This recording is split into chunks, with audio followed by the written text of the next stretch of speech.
जय जनार्दन दोस्तों। देखिए, आज का मुख्य विषय है सीढ़ी।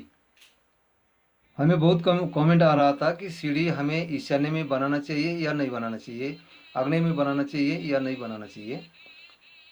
इसलिए आज ये आपको वीडियो के माध्यम से सीढ़ी के बारे में पूरी जानकारी मैं दे रहा हूँ। देखिए, हम इस ईशान्य में भी सीढ़ी बना सकते हैं, आग्नेय में भी सीढ़ी बना सकते हैं, लेकिन कैसे होना चाहिए यह आज पूरी जानकारी ले लीजिए। वायव्य में, ईशान्य में और आग्नेय में अगर सीढ़ी बना रहे हैं तो उसको टावर नहीं आएगा। नैऋत्य कॉर्नर में अगर सीढ़ी बनाते हैं तो ब्रह्मस्थल छोड़ के, तो या हम टावर बनाएगा तो भी चलेगा, क्योंकि इसमें वास्तु के अनुसार वास्तु का संतुलन बना रहना जरूरी होता है। तो आपको आज पहले तो वास्तु का संतुलन कैसे होना चाहिए इसके बारे में पहले जानकारी दूंगा। उसके बाद में सीढ़ी के बारे में भी आपको पूरी जानकारी दूंगा। अगर आप नए हैं तो मेरा चैनल सब्सक्राइब कीजिए, लाइक कीजिए, शेयर कीजिए प्लीज़। मेरे चैनल पे बहुत सारा वास्तु के बारे में मैं हमेशा जानकारी देता रहता हूँ। देखिए, पहले तो जानकारी लेते हैं कि वास्तु के संतुलन के बारे में। वास्तु के अनुसार हमारी समझिए ये वास्तु बन रहा है, तो ये वास्तु बनाते समय वास्तु का संतुलन रखने के लिए हमें ईशान्य कॉर्नर हल्का रखना चाहिए और नैऋत्य कॉर्नर कॉर्नर हमें सबसे जड़त्व रखना चाहिए। इसलिए हम क्या करते हैं कि स्लैब डालने के समय भी ईशान्य कॉर्नर 2 इंच 3 इंच नीचे रखते हैं और नैऋत्य कॉर्नर 2 इंच ऊपर करा देते हैं और यहाँ का पानी हम ईशान्य में निकाल देते हैं। तो इसमें हमारा वास्तु का संतुलन बना रहता है। ईशान्य कॉर्नर से जड़त्व हेवी होना चाहिए वायव्य कॉर्नर, ईशान्य कॉर्नर से हेवी होना चाहिए आग्नेय कॉर्नर, और ये आग्नेय और वायव्य से भी हेवी होना चाहिए नैऋत्य कॉर्नर। तब जाके हमारा वास्तु का संतुलन बन जाता है। अब ये वास्तु का संतुलन कैसे बनाना है ये आपको समझ में आ गया। इसीलिए हमें सीढ़ी भी कैसे बनाना चाहिए ये भी मैं आपको इस वीडियो में जानकारी दे रहा हूँ। देखिए, अभी ये निवृत्त कॉर्नर है, ये हमारा वास्तु है। वास्तु के अंदर समझो कि पश्चिम मध्य से लेकर दक्षिण मध्य तक ये निवृत्त कॉर्नर में अगर हम सीढ़ी बना रहे हैं तो ये सीढ़ी बनाते समय ये सीढ़ी के ऊपर ये स्लैब, अब एक स्लैब डाला तो भी हम इसके ऊपर टावर बना सकते हैं, 2 स्लैब डाला तो भी तीसरा टावर बना सकते हैं, 3 स्लैब डाला तो भी चौथा टावर बना सकते हैं, क्योंकि हमें वास्तु निवृत्त कॉर्नर में हेवी होना चाहिए, संतुलन बना रहता है। अभी देखते हैं वायव्य, ईशान्य और आग्नेय कॉर्नर। अभी ईशान्य और आग्नेय कॉर्नर ऐसा है कि ये इतनी जो जगह है, हमारे घर के अंदर की सीढ़ी हम इतनी जगह में बना ही नहीं सकते, क्योंकि ईशान्य में हमारा पूजा घर होता है और आग्नेय में हमारा किचन बनता है। तो ये जगह, 2 जगह हमें सीढ़ी नहीं बनाने का है। समझो कि अगर ये प्लॉट आयताकृति है, पूर्व से पश्चिम अगर प्लॉट बढ़ गया, समझो कि ये 25 बाय 50 का प्लॉट है, तो ये पूरब की तरफ भी 10 फीट बढ़ जाता है, पश्चिम की तरफ भी 10 फीट बढ़ जाता है। तो इसमें हम सीढ़ी बना सकते हैं। ईशान्य कॉर्नर में भी बना सकते हैं और आग्नेय कॉर्नर में भी बना सकते हैं। समझो कि हमारा प्लॉट उत्तर से दक्षिण है। हम वास्तु के बारे में जब भी जानकारी देते हैं तो आपको चौरस प्लॉट के बारे में जानकारी देते हैं, लेकिन आपका प्लॉट होता है आयताकृति, इसलिए हमें ऑप्शन मिल जाता है।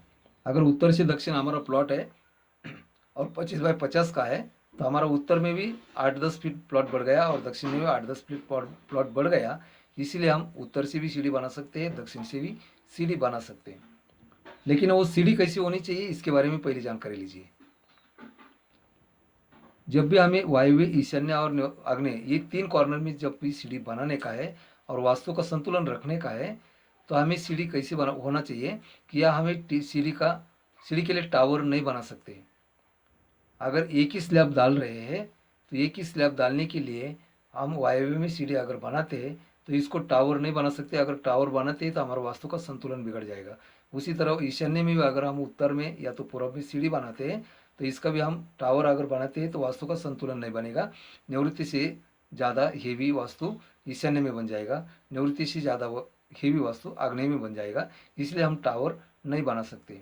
किचन के बाहर हम यहाँ प्लॉट बढ़ता है, इसलिए यहाँ टावर सीढ़ी बना सकते हैं। दूसरा एक महत्वपूर्ण ये भी चीज़ है कि अगर हमें रेंट पे देना है, भाड़े से देना है, तो हमें सोचते हैं कि हम यहाँ बाहर से सीढ़ी होना ज़रूरी होता है, यहाँ भी सीढ़ी होना ज़रूरी होता है। अगर उत्तर से एंट्री है, भाड़े से देना है, ऊपर जाना है, तो हमें यहाँ भी सीढ़ी बनाना ज़रूरी हो जाता है। तो इसीलिए हम सीढ़ी बना सकते हैं, लेकिन इसको टावर नहीं बना सकते। अगर समझो कि ये वास्तु हम 2 मंजिल बना रहे हैं, 2 मंजिल अगर वास्तु बना रहे हैं तो 1 मंजिल के लिए हम सीढ़ी बना सकते हैं, पहले स्लैब के ऊपर आ सकते हैं और जब भी दूसरा स्लैब हो जाता है तो दूसरे स्लैब के लेवल में या हम सीढ़ी के ऊपर स्लैब डाल सकते हैं। लेकिन अगर एक ही स्लैब होगा तो सीढ़ी हमें बाहर से ही बनाना उचित होता है। अगर एक ही स्लैब है, अगर यहाँ हम अंदर से सीढ़ी बना देते हैं तो ये सीढ़ी के ऊपर हमें स्लैब डालना ही पड़ेगा, टावर बनाना ही पड़ेगा। तो इसलिए पानी हम अंदर नहीं आना चाहिए। तो इसको अगर टावर बना देते हैं तो हमारा वास्तु का संतुलन बिगड़ जाता है, क्योंकि यहाँ एक ही स्लैब है और सीढ़ी के लिए दूसरा स्लैब बन जाता है, इसलिए वास्तु का संतुलन बिगड़ जाता है। तो हमें क्या करना चाहिए, अगर एक ही स्लैब है तो हमें यहाँ भी बाहर से सीढ़ी बनाइए, यहाँ से बाहर से सीढ़ी बनाए, यहाँ भी बाहर से सीढ़ी बना दीजिए।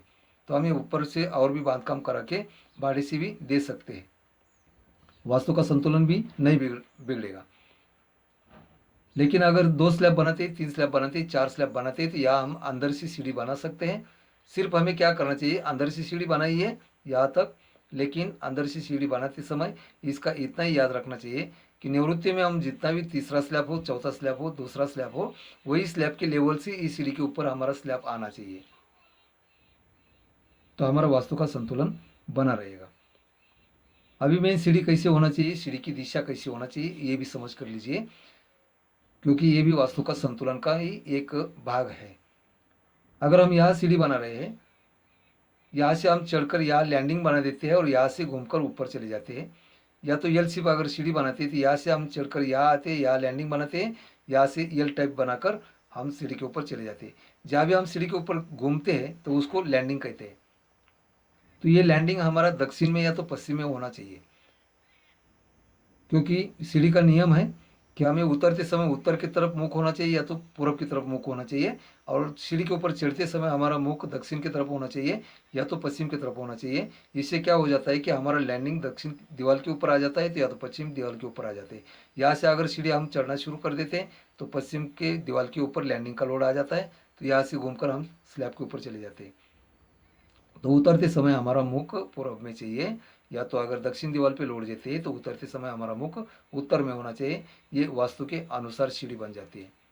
कोई लोग क्या कर देते हैं कि यहाँ से सीढ़ी शुरू कर देते हैं तो ये सीढ़ी उत्तर की तरफ चली जाती है, हमारा लैंडिंग का लोड उत्तर के दीवार पे आ जाता है और यहाँ से हम स्लैब के ऊपर आ जाते हैं। तो ये लैंडिंग का लोड हमें उत्तर की दीवार पे देना नहीं है और उतरते समय हमारा मुख दक्षिण में हो जाता है, ये गलत हो जाता है।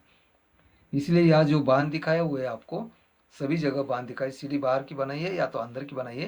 ये जो बांध दिखाया हुआ है, हम चढ़ते समय पहली सीढ़ी के ऊपर ये बांध जैसे जैसे दिखाया हुआ है उसी तरह हम चढ़ना चाहिए। उसके ऊपर हम उसके बाद में हम उत्तर की तरफ जाना चाहिए, स्लैब के ऊपर चल जाना चाहिए।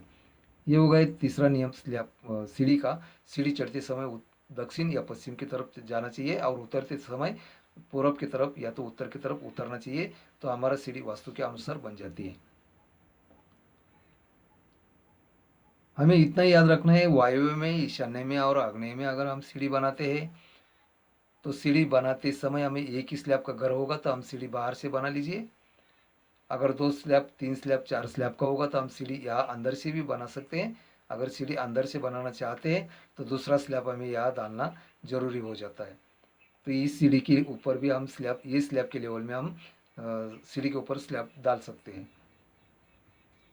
निवृत्ति से ज़्यादा ऊपर हमारा सीढ़ी का टावर नहीं जाना चाहिए, इतना याद रखिए। ये हो गया हमारा वास्तु का संतुलन। और आज के लिए इतना ही, धन्यवाद, फिर मिलेंगे।